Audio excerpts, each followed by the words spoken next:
L'actualité automobile. Faites le plein.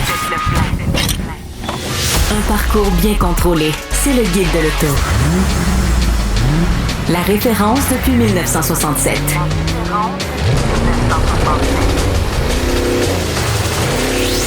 Le Guide de l'auto.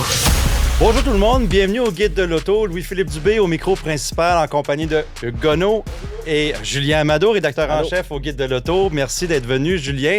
En fait, je suis là. On me cherchait la semaine passée, je pense, avec Antoine. Dans les dernières semaines, j'étais pas mal sur la route. C'est vraiment occupé pour nous à l'automne. Comme ça, il y a beaucoup de dévoilements, beaucoup de lancements, etc. Donc, on est pas mal sur la route. C'est dommage de ne pas être avec Antoine. Antoine a pris une semaine de congé, comme on l'appelle. Je l'ai croisé. Durant ce congé, Antoine, il va chercher des voitures à l'autre bout du monde.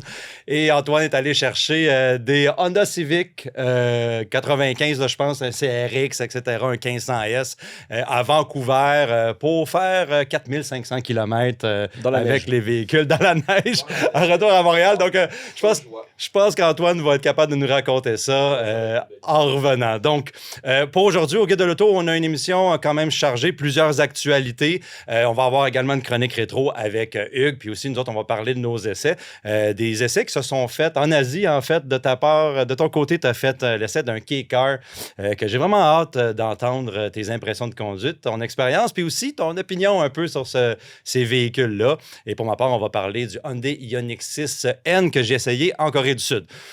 Donc, sans plus tarder, les gars, je voulais parler d'un sondage qui est sorti hier sur le Guide de l'auto.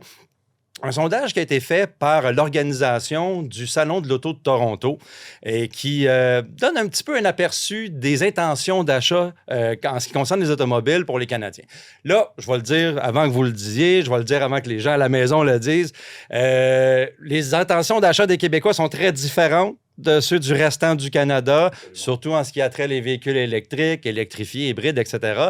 Mais ça nous donne un petit peu un aperçu avec tout ce qui est arrivé dans la dernière année, les tarifs, etc. Puis aussi le fait que le restant du Canada, les infrastructures pour les véhicules électriques sont complètement différentes. Donc, 1200 répondants, majoritairement des habitants qui restent dans le sud de l'Ontario. Donc, ça vous donne une idée un peu qui a répondu. Et bien, la surprise, c'est qu'un peu moins de 50 47 des répondants ont répondu que ça serait un modèle à essence qui ferait l'acquisition d'eux pour leur prochain véhicule. C'est complètement à essence. Complètement à essence, exactement. Ben, évidemment, on parle, les autres, là, ça serait une forme d'électrification. On parle d'un hybride traditionnel 30 hybride rechargeable 11 et 100 électrique. Ça serait 10 Donc, quand même... C'est faible. Mais c'est faible aussi parce qu'en Ontario, il n'y a pas d'incitatif. Il n'y en a plus depuis que Doug Ford les a abolis il y a déjà plusieurs années. Et je pense que le marché ontarien est quand même différent du marché québécois sur le 100% électrique. Même s'il y a eu des diminutions, les Québécois sont plus intéressés par ça depuis le tout début. Si tu regardes même les personnes qui ont adopté ça dès le départ, il y avait quand même une meilleure adoption, plus rapide, en tout cas de la part des Québécois, ça se voyait.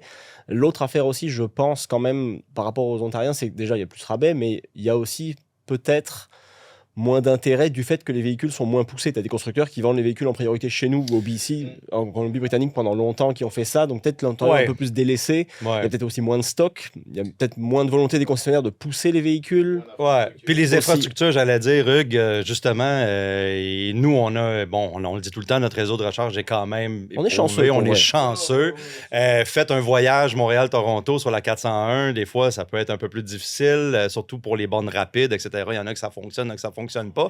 Il faut avoir les bonnes cartes, il faut être inscrit au bon. Oui, parce qu'il y a les réseaux publics, Petro-Canada, Electrify Canada, etc. Bon, moi, j'ai eu des expériences mitigées un peu là, avec les expériences de recharge sur la 401 avec ces réseaux-là qui sont privés. D'ailleurs, subventionnés, mais privés aussi. Donc, ça change la donne. Une autre donnée qui est sortie de ce sondage-là, 68 des personnes interrogées s'opposent à l'objectif fédéral de vendre 100 de véhicules à zéro émission en 2035. Bon, on se fait tout le temps demander la question. Hey, Louis-Philippe, hey, Julien, hey, Hugues, qu'est-ce que tu penses de 2035? Est-ce qu'on va y arriver? Et je pense que plus le temps avance, plus on est... Bon, il va falloir trouver des solutions et des solutions de remplacement et peut-être s'avouer d'effet un peu là, dans cet objectif-là. Possiblement, oui. Par contre, les 68% des personnes interrogées disent qu'ils sont contre. Là. Donc, ça va un peu avec les intentions d'achat qu'on voit dans le sondage. Oui, ça rejoint quand même pas mal, effectivement. Qu'est-ce qui est intéressant aussi, c'est que dans cette question-là précisément, pour les 20 à 30 ans, c'est-à-dire une tranche d'âge de jeunes, c'est 72%. Donc, 72% ont répondu qu'ils ne seraient pas d'accord en 2035 d'avoir seulement des véhicules électriques. Donc, c'est quand même intéressant que cette classe-là de jeunes disent « ben non, nous autres, on n'est pas vraiment intéressés ». Ouais, ça, c'est plus surprenant parce que les jeunes générations sont plutôt plus ouvertes à ça, elles sont peut-être moins... Enfin, pas toutes, évidemment, il y a des passionnés qui veulent toujours des moteurs à combustion, mais c'est pas la génération ou la tranche d'âge sur laquelle j'aurais parié sur 72%. Exactement. Et ça va dans les lignes de 54% des répondants disent qu'ils sont favorables et très favorables à un retour des subventions fédérales. Donc, d'un autre côté, c'est en contrepartie, on n'a pas l'intention de nécessairement acheter un véhicule. Par exemple, si on le veut, ben le 54% disent ben oui, on aimerait ça avoir des subventions. Ça, c'est intéressant aussi. Ça laisse penser peut-être aussi qu'effectivement, les incitatifs ont quand même, en tout cas dans la tête des gens, c'est quelque chose qui les inciterait réellement, y compris en Ontario, puisqu'ils ne l'ont plus. Ils n'en ont aucun, même provincial, à se dire bah, s'il y avait encore le fédéral, on pourrait quand même diminuer notre coût d'acquisition, même si parfois c'est plus compliqué que ça, puis que les constructeurs peuvent monter leur prix. Bref, c'est pas forcément un lien de cause à effet, mais c'est quand même intéressant aussi de voir qu'ils pourraient rejeter ça aussi à 80% en disant non, on veut rien savoir, nos taxes, etc. Puis manifestement, il y a quand même plus de la moitié des répondants qui disent oui. 77% pour terminer souhaiteraient une expansion de l'infrastructure de recharge. Donc voilà, ça répond un peu à la question. Beaucoup de choses qui vont jouer évidemment sur les intentions d'achat, hein, l'importation des véhicules abordables. Si on fait des avancements dans les négociations avec les véhicules électriques chinois, par exemple, si on est avec les États-Unis, les tarifs, comment que ça va évoluer, quel genre de véhicules qu'on va avoir et quel genre de véhicules vont être destinés au marché nord-américain, parce qu'on le répète à chaque fois, on est très lié avec le marché américain, puis ça va dicter un peu qu'est-ce qu'on va avoir, puis qu'est-ce qu'on va avoir va dicter un peu qu'est-ce qu'on va pouvoir acheter, là, évidemment. Donc, j'aimerais parler des dévoilements du Salon de l'Auto de Los Angeles, parce que la semaine dernière, on n'en avait pas parlé, je pense, à l'émission, ou très peu. Il y a eu quelques dévoilements importants, en commençant avec le nouveau Kia Telluride. Le Kia Telluride, ça ne sera pas un modèle 2026-2027, ça va être un 2027, pardon. On élimine le V6 comparativement au Palisade, on garde le 2.5 litres, puis on ajoute un hybride finalement. Ouais, c'est curieux qu'ils aient fait ça, parce que d'habitude, les Kia et Hyundai se suivent pas mal sur les groupes motopropulseurs, c'est rare qu'ils fassent des grosses différences comme ça. Ouais. C'est un peu curieux qu'ils l'aient fait. Par contre, l'hybride est le même, là, ça c'est la même chose exactement. Je pense que c'est quelque chose qui va être très populaire chez nous, très probablement. Ouais. Mais peut-être pour les gens qui veulent tirer un peu plus, même si l'hybride était quand même à 4500 livres, donc c'est pas mal. Ça le met un peu à mi-chemin par rapport au moteur hybride max de Toyota qui propose plus. Ouais. Mais c'est vrai qu'un moteur à essence, d'habitude, c'est 5000 livres, donc t'en as 500 de moins. Peut-être que pour des gens, ça va un peu les freiner. Ouais. Mais c'est parce que c'était ça un peu qui était intéressant avec le Telluride quand on l'a lancé. C'était un utilitaire coréen avec une bonne capacité de remorquage, 5000 livres. Bon, c'était pas parfait, mais avec le 6 cylindres, on l'a pas perdu avec le 4 cylindres non plus. Là, on perd 500 livres avec l'hybride, évidemment, dans ce système-là. Système hybride, c'est le 2.5 litres avec 2 moteurs électriques, une batterie, transmission à 6 rapports. On a, dans le 4 cylindres non hybride, on a perdu un peu de puissance de 291 à 274 chevaux et un peu plus de couple là, à 311 livres-pieds. Mais somme toute, ça reste pas mal la même chose. Oui, puis l'hybride est très performant quand même. Hein. On est à plus de 329, je pense, de mémoire en termes de puissance. Ouais. C'est quand même beaucoup. Oui. Même si on peut tracter un peu moins, je pense qu'il ne sera pas vraiment en difficulté avec le couple. Livres, là. Et avec le couple électrique, ça devrait quand même aider, même aussi à basse vitesse, puis au redémarrage. Ouais. On regarde à l'intérieur un véhicule qui est modernisé, mais on garde les touches manuelles, analogiques un peu. C'est pas aussi chic, là, entre guillemets, ou bien pas aussi relevé là, que du côté de chez Hyundai. Par contre, moi, je préfère cet habitacle-là. Surtout dans un utilitaire avec des enfants qui vont mettre leurs doigts partout. Non, mais même, je suis très content de constater que les boutons font un retour. Ouais. Ils sont pas partis longtemps et c'est très bien comme ça. Absolument. Les gens ont dû méchamment gueuler pour que les constructeurs fassent un retour, un pas en arrière. Ça se peut que les sondages étaient un peu négatifs sur certaines affaires. Ouais, c'est ça. À l'intérieur, toutes les nouvelles technologies, là, si vous voulez voir toutes les spécifications, on a les détails sur le guide de l'auto. On a évidemment un assistant virtuel alimenté par l'intelligence artificielle. Et j'aimerais vous pointer vers le derrière du véhicule. Ça ressemble à quoi, ça, ce derrière-là? On s'est inspiré peut-être d'une marque anglaise. Oh, ça se peut. C'est possible. Ça me semble Peut-être. tu sais, ça fait un petit peu Range Rover tout là, petit peu. avec les peu. phares comme ça. Ben, je pense que les marques coréennes ont commencé pas mal à s'inspirer de Santa Fe aussi ressemble pas Santa mal. Fe, oui, exactement. Donc, c'est intéressant, c'est intéressant de voir ça. Deuxième dévoilement que je veux couvrir, Porsche Cayenne électrique. Bon. On s'attendait à ça un peu. Oui. Porsche a voulu électrifier pas mal tous les véhicules qu'on aimait, là, avec la Taycan, la Macan. 718 Cayman, Le Macan. le Macan, évidemment, que moi j'ai eu la chance d'essayer, et puis maintenant le Cayenne qu'on attendait. Évidemment, on le regarde de l'extérieur, ce Cayenne-là, ben... C'est ça. Tu sais, moi, les commentaires que j'ai eus des lecteurs et des auditeurs, ça ressemble à un utilitaire générique. C'est un gros Macan un peu large. Gros Macan, exactement. C'est pas inélégant, mais effectivement, ça Ouais. ressemble à plein d'autres choses. Qu'est-ce qui m'a étonné, c'est que j'ai regardé le poids et puis je m'attendais à quelque chose de beaucoup plus pesant. 2542 kilos. 5600 livres. OK, c'est pesant. Alors, mais disons, dans, tout est relatif. dans le contexte, c'est pas si pire, c'est vrai. le Macan est à peu près ça, 2400 kilos. Ouais. Tu sais, tu regardes, je vais comparer un peu avec... c'est similaire à un Wagoneer S, là, tu sais, comme en termes de poids. Ouais. Considérant Si tu- la taille de la batterie. Exact. Considérant la taille de la batterie, c'est exceptionnel. Et puis, on a quand même un véhicule qui est haut de gamme. Les gens qui vont magasiner dans ce créneau-là, les véhicules qui sont là sont beaucoup plus pesants. Et puis, 1139 chevaux de puissance maximale. Avec le moteur canon.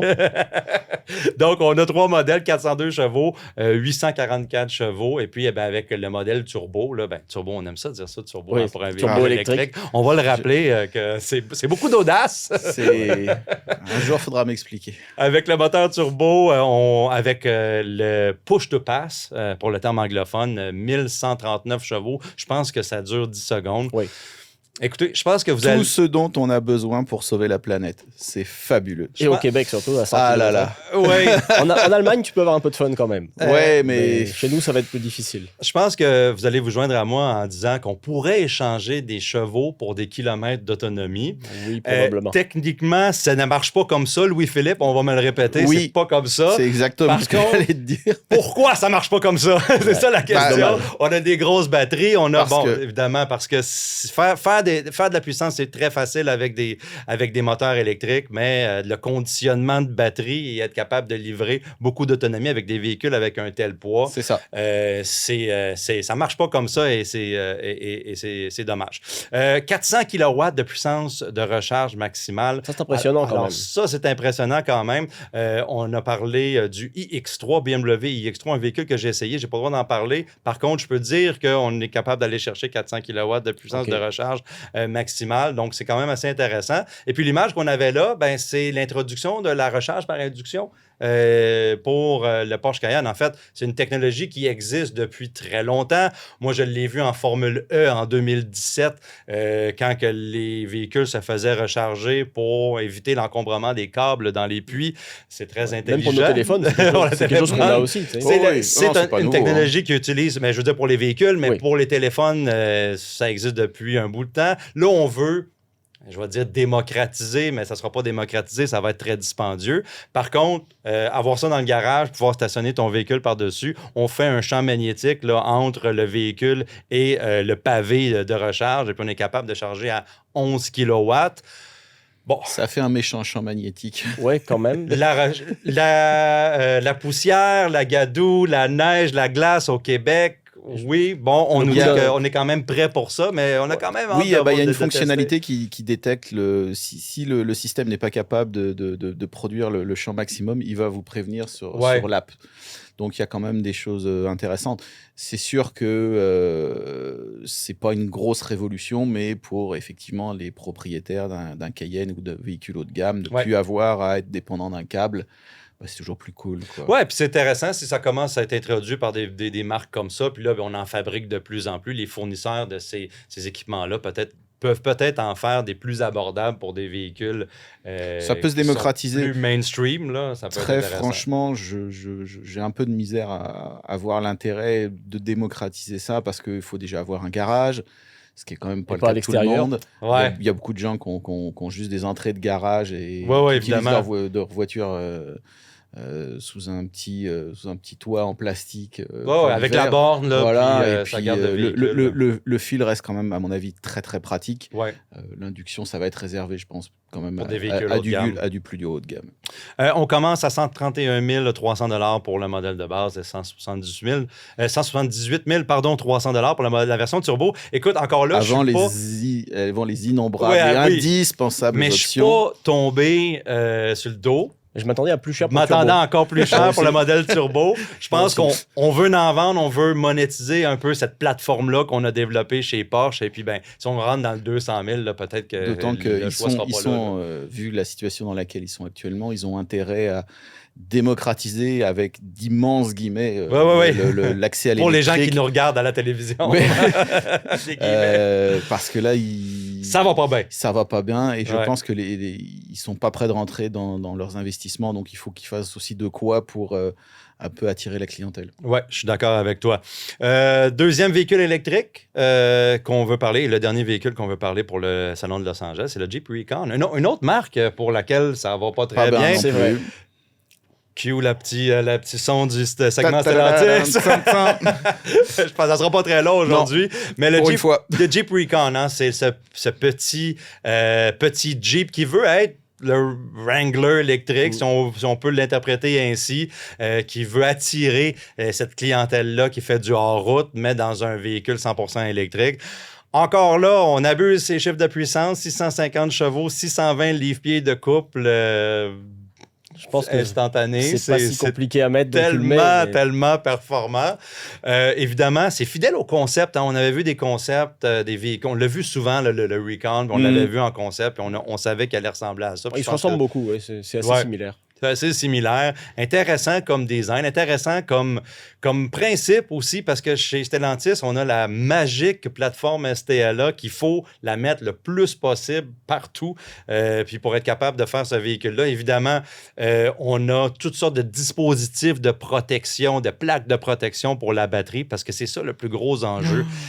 Tandis que le véhicule électrique a beaucoup d'avantages en conduite en route avec l'instantanéité du couple, Ça, c'est vrai. etc. Ça peut être intéressant.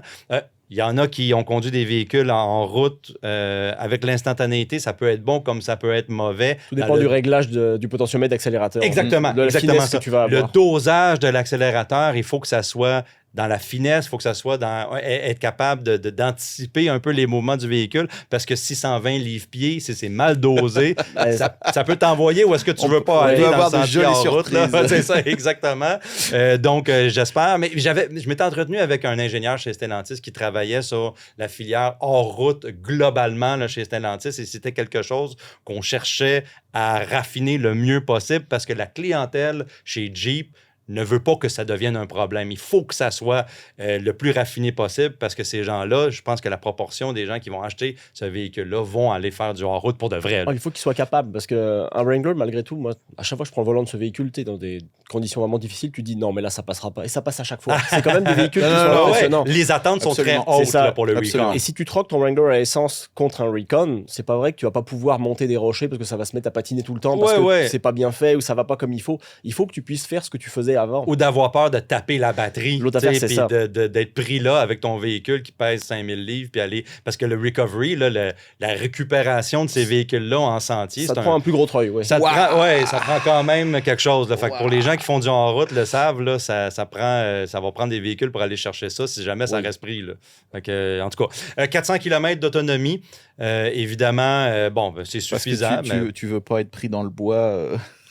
Infrastructure de recharge, où est-ce qu'il y a les sentiers, etc. Le fil, il va être long, là. Ça va prendre des camions générateurs. Ouais. Par contre, 400 km d'autonomie, on ne peut pas se plaindre. C'est dans les normes, c'est très bon. Le véhicule, finalement, est produit à Toluca, au Mexique. Donc, ça, c'est quelque chose que j'aime mentionner à la fin de la couverture de ces petits dévoilements-là, parce que, justement, c'est quelque chose pour nous qui est important dans le moment. Des véhicules qui sont faits, on peut contourner les contre-tarifs aussi, on les aura pas. Oui, exactement. Donc, ça peut rester abordable.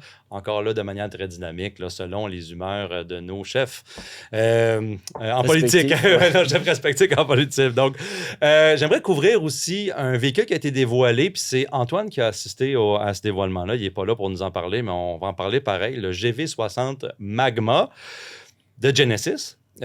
Magma chez Genesis, c'est la filière de performance. On veut aller rivaliser un petit peu avec les AMG, avec les M de ce monde. Hein, ce sont des gros noms. Et c'est même marqué dedans, il y a M et AMG. Ah ça, c'est drôle. J'ai même pas pensé à ça. Moi non plus. Donc, c'est vraiment intéressant, merci. Donc, ils envoient un petit signal subliminal, je pense. Okay. On va tout regrouper dans notre nom. Voilà, Magma. Okay. Voilà. Ouais, non, c'est intéressant, justement. Bon, ben, le GV60, écoute, c'est pas le véhicule.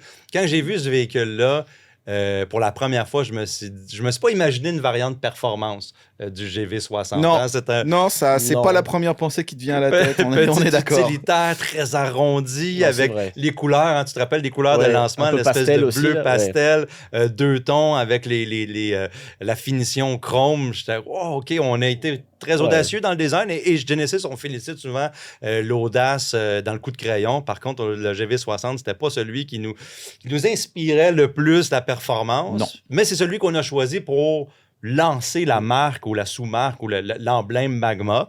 En fait, on ne se mentira pas, c'est toute la technologie de la Hyundai Ioniq 5N et Hyundai Ioniq 6N. Ce qui n'est pas une mauvaise nouvelle, d'ailleurs. Ce qui est une excellente nouvelle. Oui. Parce que si on ne l'aime pas du côté look, je pense que c'est le meilleur de la technologie électrique au service de la performance, là, ou dans les meilleurs là, qu'on a pu conduire, nous, du côté de la division N chez Hyundai. Extraordinaire dans le fait que ces véhicules-là, on a été capable de calibrer non seulement les moteurs, mais aussi les châssis pour diminuer l'impression de lourdeur, l'impression de poids dans ces véhicules-là. Ça fonctionne très, très bien. 601 chevaux, 545 livres-pieds de couple, 641 chevaux avec la fonction, là, je m'appelle quand on met tout au maximum, on est à 641. C'est ça, 641 chevaux. Donc, c'est la fonction Boost. Pour 15 secondes. Donc, on est capable d'aller chercher cette suralimentation, là, si on veut, de puissance. J'ai eu l'occasion d'essayer la Ioniq 5N, la Ioniq 6N. Toi aussi, tu as la 5N uniquement, moi, la 5N. Oui. Écoute, c'est essentiellement ces 3 véhicules-là, on partage les mêmes technologies, 2 moteurs. Et puis, on a le différentiel verrouillable à l'arrière virtuel. On a la vectorisation du couple. Oui. Et on a toutes les petites fonctionnalités comme... moteur thermique aussi. Enfin, la simulation du moteur thermique. Oui. Simulation, oui, on va en parler de ça. Mais aussi, par exemple, la Ioniq 6N, le conditionnement de la batterie selon l'activité qu'on fait en piste. Okay. En drag, sprint, endurance, on va varier la température de la batterie pour optimiser soit sa durabilité, par exemple, ou sa longévité, pardon, en endurance, soit l'explosivité pour le drag, la performance pour le drag, etc. Donc, on essaie de pousser le plus possible les technologies de conditionnement de batterie au service de la performance. Puis, on a le Drift Optimizer. Évidemment. Drift Optimizer pour être capable de faire déraper le véhicule. Attention quand même à ça, s'il y a une police pas loin, ça peut coûter cher. C'est bizarre, j'ai de la misère à imaginer un client de Genesis faire de la drift. Écoute, là, froidement, moi aussi, mais ça pourrait changer. Moi, peut-être. Hein, ça pourrait changer. Les technologies sont dans la Ioniq 5N et la 6N. Pourquoi ne pas les mettre dans la GV60? On est capable de moduler en sections le dérapage, le patinage des roues, la vectorisation du couple, la distribution, etc. Donc, là encore, je ne vois pas cette fonction être utilisée trop souvent. Non plus. C'est quand même assez intéressant. Mais c'est là. Et puis, qu'est-ce que tu as mentionné tantôt, évidemment, c'est... le vrai faux moteur thermique. Le vrai faux moteur thermique, moi, oui, je l'adore. Merci. Pour vrai, j'ai adoré cette fonctionnalité. Et tu sais, comme journaliste, tu testes des trucs, même si tu le ferais pas en temps normal. Et la 5N, par exemple, moi, je me suis mis en première ou en deuxième. Si tu te mets en mode manuel et que tu accélères à fond, elle va faire semblant de réguler. elle va pas passer la vitesse du Oui, truc. et il y a Je même trouve ça génial parce qu'il y a rien, en fait. la post-combustion des gaz dans l'échappement, les Oui, t'as les pétarades quand tu relâches l'accélérateur. pétarade, merci. En tout cas, j'aime ça. Je vais en parler tantôt dans mon essai de la Ioniq 6N. Donc, parce en fait, que justement, ils auraient dû l'appeler Turbo, là. Ouais, là, ils auraient presque pu. il aurait presque pu. Ouais. C'est permis maintenant. Et puis, cette sonorité-là m'a donné quelque chose en piste que j'ai fort apprécié. Ça ajoute à l'ambiance, vraiment. Oui, exactement. Tu sais que c'est pas vrai, mais malgré tout, ça ajoute de quoi. Oui, c'est ça. Donc, on va en parler tantôt. Toujours chez Genesis, une petite gâterie. Un coup de cœur, on peut Un le coup dire. de cœur, une petite gâterie qu'on nous a donné. Unanime. Du coup de crayon de Luke Dunkerwolk, le designer en chef là, qui a dévoilé. Ils ont dévoilé dans le cadre du même événement, puis ça, c'est une photo qu'Antoine Joubert a pris, la G90 Wingback. En fait, c'est le look familial que nous, on répète et on répète. On appelle ça un peu un break de chasse. Là, il y a un côté vraiment... shooting break. Comme shooting break, oui, c'est break vrai. de chasse, merci c'est vraiment pour ça, le terme. C'est extraordinaire comme véhicule du côté design. Et bien évidemment, on veut s'en prendre dans les RS6 Avant, M5 Touring, E53... Bon. Mais franchement, du côté des... au niveau esthétique, là, c'est très réussi. C'est très réussi. Surtout que la G90, c'est pas une voiture tellement agressive au départ. Encore une fois, un peu comme le G60. Quand tu regardes une G90, c'est très statutaire, c'est quand même assez classique dans son approche. C'est une limousine, là. Oui, et puis l'idée, c'était ça. C'est un véhicule plus pour une clientèle classique qui veut pas justement trop se faire voir. Là, c'est tout l'inverse. Les grosses ailes élargies et tout, ça a plus rien à voir. Mais c'est très réussi, c'est très beau. Ouais, fait que ça nous montre un peu qu'est-ce qu'on est capable de faire chez Genesis. Puis on a choisi, pas aléatoirement, de présenter ce véhicule-là pendant qu'on parlait de la division Magma. Donc, justement, comme tu dis, la G90, c'est un véhicule que on se dirait qu'il n'y aura probablement pas de version de performance immédiatement. Mais là, avec le wingback comme ça, ben on s'en prend directement aux Européens. Puis une ça, très bonne idée. Ça vraiment cool. Puis, oui, non, mais là, je pense qu'ils testent le terrain. Les Coréens n'ont pas l'habitude de balancer n'importe quoi sans avoir une petite arrière-pensée. Ouais. C'est une très bonne nouvelle. Je pense qu'il y a eu de très, très belles réactions de la part du public par rapport à ce véhicule-là, ce qui montre que les gens ne s'intéressent pas qu'au VUS, ce qui est une merveilleuse nouvelle. Peut-être un retournement aussi. Peut-être les gens ont trop vu de VUS, peut-être. Regarde, de toute façon, la vie est un éternel balancier. Et là, ça fait quand même un bon 20 ans qu'on est pris avec ça. Ouais. Donc, peut-être qu'il y a de la place pour un renouveau et... d'autres façons d'exprimer le design. C'est encourageant parce qu'il n'y a pas grand-chose d'encourageant dernièrement dans toutes les dans l'industrie et là, c'est encourageant de voir ça. Chrysler, bon, quand que vous allez... Attends, le segment Stellantis. Ah oui, c'est vrai, mais on l'a fait. Voilà.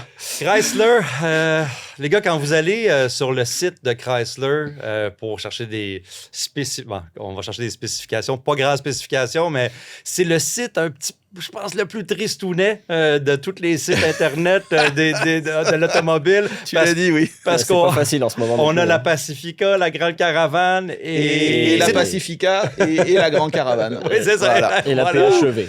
Et pour une marque, et Hugues, tu vas être avec moi là-dessus, pour une marque qui a tellement d'héritage, juste les rumeurs qui disaient que Stellantis pourrait éliminer la marque Chrysler, c'est pratiquement inconcevable. Si je te disais ça il y a 50 ans, c'était impossible. Regarde, vu l'histoire de la compagnie qui a failli disparaître à plusieurs reprises, c'est pas totalement impossible. Oui. Mais effectivement, la marque Chrysler, qu'elle disparaisse, ça c'est plus compliqué parce qu'évidemment c'est le fondement de tout le groupe au départ. Et puis c'est quand même une marque qui a effectivement un héritage et qui a quand même eu des gammes très importantes et qui a quand même généré beaucoup de profit, de chiffre d'affaires pour la compagnie. Évidemment. Christine Frual a démenti ces rumeurs-là, a tenu à démentir en s'adressant à Mopar Insiders pour dire qu'il y a des choses qui s'en viennent chez Chrysler. Premièrement, on parle de vive la plateforme STLA. Finalement, je vais le répéter on y revient, parce que justement, mais c'est parfaitement on a conçu justifié. cette plateforme-là pour être capable d'accueillir des motorisations électriques, mais également hybrides et à combustion. Et puis, je pense que le groupe Stellantis s'en va beaucoup vers la combustion, les véhicules à combustion interne. Donc, la plateforme STLA va être mise en vedette selon Christine Frual. Puis qui est la directrice générale de la branche Chrysler. utilitaire. Exactement. Donc, un utilitaire intermédiaire, il y a un autre code déjà, C6X. Et puis, on va avoir un plus petit utilitaire également. Et puis, on parle également d'une berline qui devrait être... peut-être reprendre un vieux nom chez Chrysler. On ne peut pas mentionner exactement c'est quoi. On parlait le concept Alcyon. Tu te rappelles de ce concept-là? Oui. Donc, peut-être qu'on va remplacer ce nom-là puis on va lui donner un nom qui vient de l'héritage de Chrysler. Mais qu'est-ce qui est intéressant? Puis moi, qu'est-ce que je pense que Chrysler devrait faire? C'est justement, comme toutes les marques qui ont de la difficulté en ce moment, un peu aguicher les acheteurs avec des véhicules abordables, ça pourrait être intéressant. Des véhicules dans des segments compacts qui ne coûtent pas trop cher, qui pourraient non seulement intéresser des nouveaux acheteurs, intéresser des acheteurs actuels, mais aussi intéresser des premiers acheteurs à embarquer et fidéliser des acheteurs dans le groupe Stellantis pour assurer la pérennité du groupe à long terme. Ça pourrait être intéressant pour Chrysler d'aller dans ce chemin-là. Et puis, je pense qu'on n'a pas écarté la possibilité que ça soit une direction qu'on peut prendre. Par contre, écoute, il y a tellement de choses qui se passent en ce moment chez Stellantis. On tire à gauche puis à droite. On veut ramener les véhicules SRT, justement, la branche SRT, je pense qu'on s'en allait là, pour justement remettre un peu d'âme, un peu de cachet chez Chrysler. Ce qu'elle déclarait, c'est qu'ils ont établi un plan pour SRT et qu'ils étaient particulièrement excités par ce qui s'en venait. Le problème avec ça, c'est que ça fait en gros 15 ans qu'on entend ça tous les 3 à 6 mois de la part des gens de Chrysler. Ça date de la prise de contrôle de Fiat. Tous les 3 à 6 mois, il y a un plan super excitant qui s'en vient avec plein de nouveaux modèles et de trucs et de ceci. Et on n'en a pas vu le quart de la moitié. Donc, j'espère que les annonces qui ont été faites vont se matérialiser de façon concrète dans les 2 à 3 ans, même si déjà 2 à 3 ans pour Stellantis en ce moment, ça risque d'être long. Ouais. Malheureusement, je ne suis pas convaincu que ça soit le cas. Mais j'espère avoir tort. Très franchement, j'espère avoir tort. Oui. Bon, ben, écoute, on va encore avoir des segments Stellantis à toutes les émissions. Ça va être intéressant. On va pouvoir examiner ça avec vous. C'est triste, pour voir si Stellantis est capable d'offrir quelque chose à l'industrie automobile, quelque chose de nouveau, puis quelque chose d'abordable et d'intéressant. Petit mot sur l'équipe de Formule 1 Audi, parce qu'évidemment, Audi se joint au grand cirque de la Formule 1 en 2026. Puis c'est intéressant parce qu'au-delà du prototype que j'ai pu voir en Allemagne, à Munich, il y a quelques semaines de ça, c'est toujours il y a toujours de la fébrilité un peu dans l'air quand il y a un nouveau constructeur qui se joint. Là, il y a toutes sortes de nouvelles règles en 2026. On ne passera pas à travers les règles de la Formule 1, mais toutes les équipes doivent développer leur propre carburant durable, c'est-à-dire qu'on n'y va plus avec des carburants fossiles. Il faut que ce soit un carburant durable, soit développé avec de l'hydrogène, etc. Donc, ça va être très intéressant. Et chez Audi, on fait beaucoup de développement de ce côté-là. Et ça m'amène à me poser une question. Avec Audi, Cadillac, etc., est-ce qu'on profite de l'engouement en Formule 1? Vous, dans vos entourages, vous avez probablement plein de gens que vous connaissez qui ne suivaient pas la Formule 1 avant et maintenant qui suivent la Formule 1 à cause de Drive to Survive, sur le documentaire Netflix, etc. Et puis là, ben, on voit des constructeurs qui ne vont pas nécessairement très bien, n'ont pas les coffres bien remplis, mais qui font la grosse dépense pour aller en Formule 1, pour avoir de la visibilité, là. Oui, je pense que la Formule 1 est aujourd'hui plus populaire que jamais. Et moi, je suis bien placé pour t'en parler. Je suis un fan fini depuis toujours, depuis aussi loin que je me souvienne. Mais c'était très niche pendant des années. Moi, les gens disent « Ah, t'intéresses à ça? Ok, très bien. » Mais aujourd'hui, il y a plein de gens qui me parlent du fait que « Ah, mais on sait que lui, il triple là-dessus. » Donc maintenant, ils me « Ah, mais t'as-tu vu ci? T'as-tu vu la course? » Oui, je la regarde toujours. Et en fait, je pense qu'effectivement, les constructeurs sont très sensibles à ça et au fait qu'il y a beaucoup d'investissements qui sont faits et aussi que la valeur des écuries a monté en flèche et que quelque part, même si tu te rates, si tu revends cette écurie-là 3, 4, 5, 6 ans plus tard, tu vas probablement faire un très gros profit. Donc finalement, Et puis, tu as aussi beaucoup de fonds souverains du Qatar, par exemple, qui fait partie de Audi aussi. Oui, de Audi, exactement, Donc, qui a tu limites racheté aussi les risques Sauber. financiers. Parce que tu vas pas mettre dans la balance toi-même les centaines de millions qu'il faut pour mettre tout en place. Évidemment. Parce qu'il faut pas oublier, même pour Audi, ils vont avoir fort à faire. Même s'ils ont racheté l'écurie Sauber, qui est une écurie existante, il va falloir quand même... Ça a été leur ticket là, pour rentrer. Ça. Là, Mais il faut quand même avoir ton propre moteur, que Sauber n'a pas. Donc, bref, ça implique des investissements énormes. Et il faut aussi du savoir-faire, des ingénieurs. Ça se fait pas en 5 minutes. Et il y a peu de chances pour que Audi joue les premiers rôles dans les premières années. Il y a même pratiquement aucune chance pour que ça arrive. Parce que la Formule 1, c'est très spécifique. C'est un sport vraiment qui demande de la stabilité. C'est très long. Il faut que tu aies les bonnes personnes au bon moment. Il y a qu'à voir même Ferrari, par exemple, qui est une écurie historique et qui n'a pas gagné le titre depuis bientôt 20 ans en titre pilote. Ça, par exemple, c'est aussi des choses qui montrent que tu as beau avoir d'excellents pilotes, d'excellents ingénieurs. Si tu n'as pas la recette parfaite à l'instant T, ça peut quand même ne pas marcher. Ouais. Mais je trouve ça intéressant que tu amènes le point que c'est la valeur, l'augmentation de la valeur des écuries. On regardait, par exemple, Aston Martin. Moi, je trouvais ça que quand Lawrence Stroll a fait cet investissement-là, je me suis dit, voyons donc, OK, oui, son garçon a un siège, mais aussi, je disais, qui investit en Formule 1, pourquoi, etc. Puis la valeur de ces écuries-là a augmenté de manière exponentielle à cause justement de la visibilité. Il y a ça, mais il y a aussi Cadillac, il y a eu beaucoup de freinage de la part de toutes les autres écuries qui voulaient rien savoir au départ d'avoir encore une écurie en plus, parce que ça implique aussi de découper tes revenus avec une autre écurie. Tu as aussi les droits de télé, toutes sortes de choses, et c'est des revenus qu'ont les écuries. Mais sauf que si tu es 12 au lieu de 11, ça veut dire que tu coupes le gâteau en 12. Évidemment. Donc, tu rajoutais encore... C'est pour ça qu'il y a eu beaucoup de mécontentement au départ, mais la Formule 1 étant détenue par Liberty Media, qui est américain, une écurie américaine, c'était difficile à refuser dans le contexte. Je pense que, là c'est mon avis personnel, mais je pense que politiquement, forcément, ils ont eux aussi pesé de tout leur poids pour qu'une écurie américaine fasse le déplacement. Il y a de plus en plus de courses aussi aux États-Unis, tu as Las Vegas qui s'est rajouté récemment, etc. Donc je pense que toutes ces raisons-là aussi font que ça va rajouter un peu de sel pour le promoteur qui se dit j'ai des Américains avec moi, c'est d'autant mieux d'avoir une écurie américaine. Fort intéressant. Julien, je pense qu'on va faire un segment de Formule 1 avec toi parce que avec grand plaisir. Tellement ça. J'adore ça t'écouter à propos de la Formule 1. Au lancement de 2026 avec une nouvelle règle, on pourra s'en jaser avec plaisir. Parfait, ça marche. Au retour, on fait la chronique rétro avec Hugues et la Impala SS. Le guide de l'auto.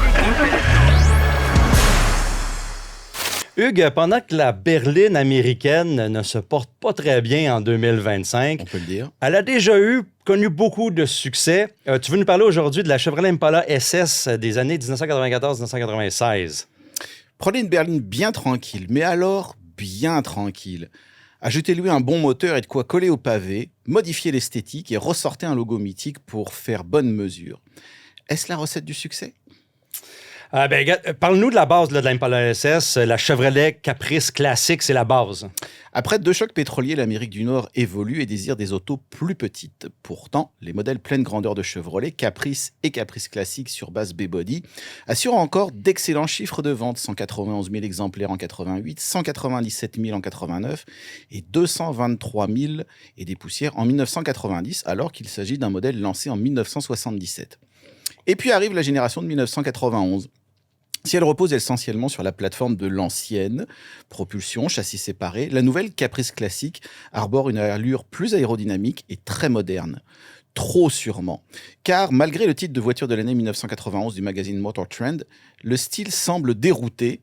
L'auto est surnommée l'Orque et les ventes baissent de plus de moitié à 104 297 exemplaires. Dès lors, Jim Perkins, le directeur général de Chevrolet, veut tenter quelque chose pour sauver les meubles. Parle-nous de la source d'inspiration. C'était sur quoi on s'est basé? Tout simplement de la rue. En 1992, John Albert est designer pour Chevrolet. Un soir, il remarque une Caprice classique pas ordinaire. D'un ton noir uni, elle est rabaissée avec des pneus taille basse sur des jantes alu, une grille exclusive et des sièges baquets à l'intérieur. Elle est d'autant plus menaçante que le son qui sort de ses pots d'échappement ne provient pas d'un bloc habituel de Caprice, mais bien d'un big block à l'ancienne, un 454 pouces cubes de 7 litres 4. John poursuit l'auto jusqu'au domicile de son propriétaire, Rob Powers, un passionné de Chevrolet. Albert présente Powers à Perkins, qui désire faire un tour dans cette Caprice pas ordinaire. Impressionné, Perkins souhaite produire en quantité limitée un tel modèle qui pourrait bien améliorer l'image de la Caprice. Il demande à John Moss, responsable du département des véhicules spéciaux chez Chevrolet, de réaliser un concept pour tester la réaction du public. À partir du châssis d'une voiture de police, l'option 9C1, Moss fait installer un moteur LT1 de Corvette, rabaisser la suspension, changer la grille et les roues, ajouter un décroché au niveau de la vitre arrière dessiné par Clay Dean et un aileron ainsi que des logos d'Impala. Le concept est réalisé en à peine 14 jours, juste à temps pour le SEMA Show de Las Vegas en novembre 1992. Le public est absolument enthousiaste. Jim Perkins aussi, et il veut produire l'auto. Mais la résistance à l'interne chez Chevrolet est forte. Alors, à une convention, quelques semaines plus tard, ce dernier montre le concept et s'adresse au concessionnaire.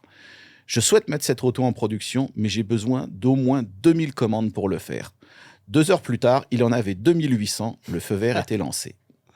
Impala SS, le nom, c'est un rappel un peu du passé, là. Oui, tout à fait. Le nom d'Impala est inauguré pour le millésime 1958. Le modèle reçoit pour la première fois l'option SS, qui veut dire Super Sport, en mai 1961. Il s'agit alors d'un ensemble qui comprend des logos et enjoliveurs spéciaux, les freins et la direction assistée, un compte-tours, une barre de support passager inspirée par la Corvette et des pneus à fine bande blanche. 5 moteurs sont alors disponibles, dont le nouveau 409 pouces cubes, 6,7 litres, développant 360 chevaux et qui équipera seulement 142 Impala SS. Au fil des années 60, cet emblème prend de l'importance dans la gamme Chevrolet et est apposé sur d'autres modèles, Chevy 2, Nova, Chevelle, Camaro. La dernière Impala SS est produite pour le millésime 1969. Elle est alors offerte avec un 427 pouces cubes de 390 chevaux. Seuls 2425 véhicules recevront cette option. Parle-moi des modifications qui ont été apportées. Alors la Chevrolet 94 se distingue esthétiquement des Caprice classiques par un déchromage presque complet, une nouvelle calandre, un décroché de la vitre arrière à la BMW en fait réalisé par un insert en plastique collé avec le logo Impala, des roues à 5 branches de 17 pouces spécifiques montées sur des BF Goodrich Comp TA en 255. Toutes les Impala SS du millésime 94 sont de couleur noire. À l'intérieur, on retrouve une finition en gris avec des sièges baquets, tissu ou cuir en option, provenant de la Buick Roadmaster, et une console centrale, mais le levier de vitesse reste au volant. L'équipement est complet, siège et vitres électriques, air conditionné, volant ajustable en hauteur, régulateur de vitesse, radio AM/FM cassette, volant cuir et ouverture électrique du coffre. La partie châssis reprend l'option Police 9C1, barre anti-roulis arrière, support de châssis renforcé, 4 freins à disque avec ABS, à laquelle les ingénieurs ont ajouté des amortisseurs de carbone, un essieu arrière glissement limité et une direction plus directe. Reste à parler du moteur. Jusqu'en 1993, les Caprice devaient se contenter de V8 small block, entre guillemets, de 5 ou 5,7 litres d'ancienne génération. Pour 1994, la gamme reçoit des moteurs dits Gen 2, le L99 de 4 litres 3 de base, 200 chevaux, et le LT1 5 litres 7, 260 chevaux optionnel. La deuxième génération de small block a été développée par les ingénieurs de GM en réaction au bloc LT5 conçu par Lotus sur la Corvette ZR1 de 1990. Le LT1 est pour la première fois installé dans la Corvette au millésime 92. Il produit alors 300 chevaux. Pour les Caprice et Impala, ainsi que les Buick Roadmaster et Cadillac Fleetwood, il est revu pour faire moins de bruit et surtout pour fonctionner à l'essence ordinaire. Les nouvelles têtes tubulure et Arbracam font baisser la puissance à 260 chevaux et le couple à 330 livres-pieds. La seule boîte disponible dans l'Impala SS est la 4L60E à 4 rapports des autres Caprice. Par contre, l'Impala SS se distingue par son rapport de poids arrière plus court, 3,08 contre 2,93, autorisant ainsi un 0 à 60 000 à l'heure en 6,5 secondes. On finit par lancer le véhicule pour le millésime 1994. Oui, alors la première Impala SS sort de l'usine d'Arlington, au Texas, le 23 février 1994. Au lancement, Chevrolet espère écouler 4000 exemplaires par année, mais les clients sont emballés, aidés en cela par la réaction positive de la presse. Le magazine Car and Driver réalise le quart de mille en 15 secondes à 148 km/h et obtient 0,86 G d'accélération latérale, faisant honneur à ses ancêtres des années 60. Mais contrairement à ces derniers, la nouvelle venue tient aussi bien la route. Les changements apportés transforment le flottement habituel de paquebot de la Caprice sans ajouter de dureté. Le contrôle du châssis est excellent, souligne le journal, qui regrette cependant l'absence de contrôle de traction. Et l'auto freine bien. Les essayeurs obtiennent 54,5 mètres depuis 112 km/h. Pas mal pour un véhicule de 1915 kg. Son prix de $21 900 US contre 21 435 pour une Caprice LS finit d'emporter la décision des acheteurs. Finalement, seulement 6 303 exemplaires seront produits pour le millésime 94 à cause d'un problème d'approvisionnement chez ROH, le fabricant des roues. Pour le millésime 95, toutes les Caprice, obtiennent le décroché de vitre arrière de l'Impala SS, cette fois estampé dans la tôle. Celle-ci bénéficie de 2 couleurs additionnelles, le rouge cerise et le vert foncé. Les rétroviseurs, au lieu d'être montés sur la porte, sont placés en bout de fenêtre. Mais la vraie, bonne, grosse nouvelle, c'est l'arrivée du modèle au Canada. Facturé 27 965 $ canadiens contre 24 415 pour une Caprice classique de base, l'Impala SS enthousiasme à son tour le guide de l'auto, qui écrit « L'Impala SS nous impressionne par ses performances, ses pneus super adhérents et un comportement routier surprenant pour les dimensions de la voiture. Chevrolet prévoit de vendre 15 000 exemplaires, elle en écoulera finalement 21 434 et le meilleur reste à venir. » Le millésime 96 voit l'installation du levier de vitesse sur la console, ce qui en fait l'année préférée de John Moss, et l'arrivée, enfin, d'un compte-tours dans le nouveau tableau de bord classique qui remplace la version digitale. Et le succès est au rendez-vous. Les clients se ruent en concession et Chevrolet livre 41 941 exemplaires. Mais pourquoi ce modèle-là de 1996 a eu autant de succès? Alors, les améliorations apportées ne sont évidemment pas les seules raisons. L'Impala SS n'a pas réussi à endiguer la chute des ventes de la Caprice classique qui passe de 116 780 exemplaires en 92 à seulement 27 640 en 1996, ce qui fait que l'Impala SS est plus populaire que la Caprice cette année-là. La clientèle sait que 1996 est la dernière année de production des modèles pleine grandeur de GM et se dit que des autos comme l'Impala SS ne seront peut-être jamais plus construites. Ils auront tort car Ford lancera un modèle avec un concept similaire en 2003, la Mercury Marauder, mais avec un succès plus limité, avec seulement 11 052 exemplaires en 2 ans. Le dernier exemplaire de l'Impala SS sort de l'usine d'Arlington le 13 décembre 1996. Cette usine sera ensuite reconvertie pour la fabrication de VUS, évidemment plus en demande et plus rentable. L'Impala sera relancé en tant que modèle à part entière en 2000 et aura droit à une version SS en 2004 avec un V6 3,8 litres à compresseur de 240 chevaux. La génération suivante aura aussi une déclinaison SS, mais cette fois-ci avec un V8 de 5,3 litres développant 303 chevaux. Mais là, Magie n'opérera pas, car d'abord et avant tout, ces autos sont des tractions avant, et pour les avoir conduites, le train avant était joyeusement dépassé par les événements. L'Impala SS aura été le point d'orgue des berlines pleine grandeur à l'ancienne chez GM. Son statut de collector est aujourd'hui totalement mérité. Wow. En 92, dévoiler un véhicule comme ça au SEMA, c'est intéressant. Maintenant, si vous allez au SEMA, ce sont des utilitaires, des utilitaires avec des gros pneus. On ne s'en sort malheureusement pas. Merci pour ça, Hugues. Le guide de l'auto. Parcours l'actualité automobile sans dérapage ni accrochage. Julien, tu étais de passage au Japon oui. pour toutes sortes de tout ce qui se passe en ce moment à l'automne, là, mais dans le domaine de l'automobile, mais tu as pris un petit peu de temps pour conduire un curieux véhicule, quelque chose que on voit souvent sur les routes du Japon, mais qu'on voit vraiment pas chez nous. Un petit K-Car, le Honda N-Wagon. Oui, c'est intéressant ces véhicules-là parce que c'est très spécifique au Japon. Il y a quelques personnes au Québec qui en importent, là, mais c'est évidemment anecdotique en termes de vente. Là. C'est des véhicules antiques qui sont importés par la suite. Mais oui, les K-Cars ou les voitures K, on pourrait dire en bon français. Oui, c'est quoi exactement là, un K-Car dans le fond? Oui, en fait, ça vient de Kei Yoshida. Je m'excuse pour les personnes qui parleraient japonais.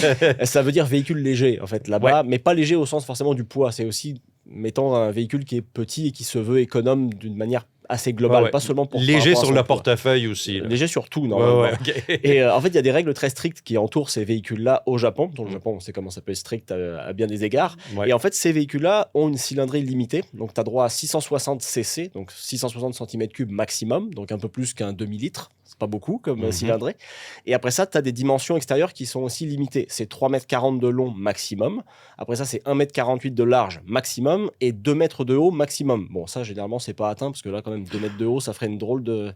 Puis un comportement routier qui serait sûrement un peu dangereux avec le poids tout en haut comme ça. Et le centre de gravité qui commence à être... C'est un peu curieux.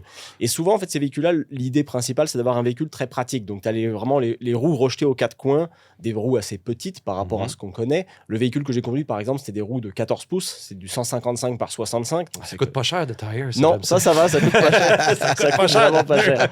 Et dans le fond, au Japon, l'idée, c'est de répondre en fait à la problématique des ressources. Parce que le Japon importe, j'ai pas le chiffre exact, mais c'est plus que 95% de son énergie primaire, du pétrole, du gaz, etc.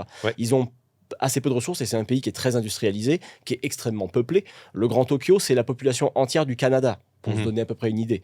Et la population de tout le Japon, c'est autour des 125 millions de personnes. Donc, sur un archipel qui est petit, si on compare à notre pays, par exemple. Donc, ça aussi, ça fait en sorte qu'il n'y a pas beaucoup de stationnement, que tout le monde est quand même bien serré les uns sur les autres et que la densité de population est très forte. Donc, pour répondre aussi à cette problématique-là, tu as des véhicules qui sont plus petits et qui sont aussi encouragés fiscalement. C'est-à-dire que si tu achètes un véhicule Kei, tu auras des avantages fiscaux aussi par rapport à un véhicule normal. Donc pour toutes ces raisons-là, c'est des véhicules qui sont très populaires. On en voit énormément au Japon et pas seulement en ville. Tu pourrais dire, c'est que à Tokyo parce que c'est pratique, mais même en région, moi qui suis allé me promener un petit peu autour de Fuji, par exemple, tu en vois énormément. Un petit véhicule, tu as vécu dans ce véhicule-là pendant un petit bout de temps. Comment c'est? Parce que ça a l'air très petit de l'extérieur, on regarde les photos. À l'intérieur, ton expérience de conduite, juste vivre un peu avec le véhicule au jour le jour. C'est très petit quand tu arrives là, tu dis, c'est vraiment pas grand quand même. Là, pour donner une idée, c'est 23 cm plus court qu'une Fiat 500e. OK. Donc c'est vraiment très court. Et c'est 20 cm moins large. Donc déjà, la 500e, c'est pas non plus une voiture gigantesque. Mini. Donc, imagine juste ça sur les routes du Québec. Là, le monde se dirait, mais qu'est-ce que c'est que ce véhicule? Mais quand tu rentres dedans, c'est plutôt spacieux, en fait. Parce que comme c'est assez haut, tu vois, ça fait 1m68 de haut. Donc c'est vraiment une petite boîte toute cubique, là. Et tu rentres 4 personnes là-dedans très confortablement. Okay, moi, je suis pas très grand. Tu vois, je fais 5 et 9, 1m76. Mais j'avais encore de la place au-dessus de ma tête sans problème. C'est une position un peu droite, un peu comme une camionnette dans l'esprit. Parce que comme tu as le moteur en avant et que le capot est très petit, il n'y a pas la place de t'allonger les jambes. Donc ta posture de conduite était un peu assez forklift, droite, quand même. C'est un tableau de bord très chariot élévateur. Un peu. Mais c'est un tableau de bord très rectiligne, très droit. Donc c'est vrai que c'est un peu particulier, mais on s'y fait très vite, honnêtement, c'est très simple. Côté puissance. C'est très faible. La puissance maximale de ces moteurs-là, elle est limitée par loi, parce qu'ils ne voulaient pas qu'il y ait des petits malins qui mettent des turbos puis des compresseurs partout. Il y a des K-Car turbo, mais par contre, tu n'as pas le droit de dépasser les 47 kW de puissance, ce qui fait 63 chevaux chez nous. Et la mienne ne faisait même pas ça, elle en faisait 58. Donc on n'a même pas toute la puissance. Évidemment. Et en termes de couple, j'ai 48 livres-pieds. OK. Donc, Pour remettre les choses dans leur contexte, une Mitsubishi Mirage, qui n'était pas non plus un foudre de guerre, en avait 74 livres-pieds. Donc là, on est vraiment sur un petit moteur, 3 cylindres aussi, même affaire. Et ça prend beaucoup de régime, bizarrement. Comme tu as peu de cylindrés, c'est 7500 tours de régime maxi. C'est la façon d'aller chercher de la exact. La puissance est en haut. C'est ça. Quand tu accélères vraiment à fond, déjà, il se passe pas grand-chose. Ça, c'est la première affaire. C'est un des véhicules les plus lents que j'ai conduit à ville. C'est vraiment très lent. Mais par contre, ça révolutionne très haut. Et c'est une CVT en prime. Donc, je te laisse imaginer la CVT qui crie à 6500 tours par minute. Ça doit gueuler. C'est quand même... En plus, j'étais dans la région du Mont Fuji. C'est très montagneux. Donc, l'air est raréfié quand tu montes. Donc, vraiment, je ne l'ai pas aidé. Faut reconnaître. Consommation? J'ai consommé beaucoup, j'ai trouvé. J'ai fait 5,5 litres au 100 à la journée. OK, fait que c'est ça. Mais Honda annonce 3,4. Mais moi, j'ai fait 5,5. Après, j'ai monté aussi. En Fuji, je suis monté quand même assez... Non, là, toi, tu l'as vraiment rentré dedans. C'est des grosses pentes quand même. C'est 3700 mètres en haut. Tu peux pas aller jusqu'en haut en voiture, mais ça monte quand même pas mal. Puis l'air se raréfie. Bref, ça l'a pas aidé. Mais 5,5, j'ai trouvé ça beaucoup quand tu vois qu'un RAV4 peut faire 6,2, 6,3. Hybride. Côté prix, parce que ça, c'est intéressant. Tu as fait un peu la conversion de savoir combien que ça coûterait en dollars canadiens, l'équivalent. On parle de... moi, j'ai regardé mon modèle à moi, qui était le modèle vraiment de base, comme je l'ai loué. C'était le plus cheap. Là. C'était 14 250 dollars yens pour dollar. C'est quand même très peu cher. Tu peux rajouter après le rouage intégral si tu veux. J'imagine même pas les accélérations avec 4 roues motrices. Ou alors même les moteurs turbo si tu le souhaites pour avoir un peu plus de couple. Mais moi, j'avais modèle de base, 14 250 PS, c'est très peu. Et alors, je pense pas que ce serait adapté à notre marché. C'est ça, j'allais te demander. Ça me semble trop petit, c'est trop compliqué, les performances sont très limitées. Parce que le prix est intéressant, mais c'est pas nord-américain. Non, mais à 14 000, je pense que même les gens à 14 000 se diraient non, je vais pas acheter ce truc-là. C'est quand même... Ce qui est intéressant, c'est qu'actuellement, l'Europe étudie d'introduire une législation pour autoriser des équivalents de K-Car. Et les constructeurs, dont Stellantis et Renault, poussent pour que ce type de format-là soit disponible en Europe. Mais ça s'y prêterait bien en Europe, c'est vrai. En Europe, ça serait beaucoup plus adapté. Ici, un peu moins. On pourrait faire une espèce de juste milieu qui s'inspirerait de la mode, par exemple, des Honda Element puis des Kia Soul puis tout ça, mais plus petit avec des éléments qui sont intéressants pour faire une joke d'Honda. Une certaine sobriété quand même. Un véhicule assez simple, pas trop d'équipement, pas trop de bébelles, pas trop de choses, un prix assez bien placé, un peu plus gros, rouage intégral ou pas rouage intégral, pratique. C'est niaiseux, mais le haillon, par exemple, se soulève en totalité sur le N-Wagon que j'ai conduit. C'est vraiment tout le panneau de carrosserie qui se soulève, donc tu as un énorme accès au coffre. Ça, c'est pas toujours le cas des véhicules qu'on a nous, par exemple. Merci pour ça, Julien. Je veux juste dire un mot sur la Ioniq 6N que j'ai conduit en Corée du Sud dans les dernières semaines. Évidemment, tu as conduit la Ioniq 5N avec toute la puissance, la puissance électrique, mais aussi on parlait de châssis tantôt, hein, on était capable de dissimuler le poids du véhicule quand même assez bien sur la piste. La sonorité simulée, hein, je sais pas ça dire, le logiciel qu'on a mis dans la sonorité. Mais c'est le fun. J'ai trouvé que sur la piste, là, ce véhicule-là, puis vous irez lire mon article là, pour voir exactement toutes les impressions de conduite, j'ai trouvé que ça me donnait des repères pour quand changer de, tu sais, quand freiner, quand, tu sais, où est-ce que j'étais rendu exactement avec le volant, où est-ce que j'étais rendu sur la piste, la vitesse. Juste entendre la simulation du son, c'est intéressant de voir parce que tu dis, peut-être que je roule trop vite quand on regarde pas la vitesse du véhicule, etc. Donc, c'était quelque chose que je trouve que c'est drôle à entendre sur la piste avec un véhicule électrique, mais on sent un petit peu moins perdu pour un conducteur. C'est utile également, c'est bon. Mais sur la route, on peut désactiver ça. On n'a pas besoin de ça en conduisant sur le métropolitain. Ça peut devenir fatigant. C'est tout le temps qu'on a pour aujourd'hui, malheureusement. J'aurais voulu parler encore plus longtemps de K-Car et de Ioniq 6N avec vous, mais on va garder ça pour un autre moment. Merci tout le monde d'avoir été avec nous et on se revoit la semaine prochaine. Bonne semaine à tous. Tous les épisodes du Guide de l'auto sont disponibles en podcast sur l'application et le site cube.ca.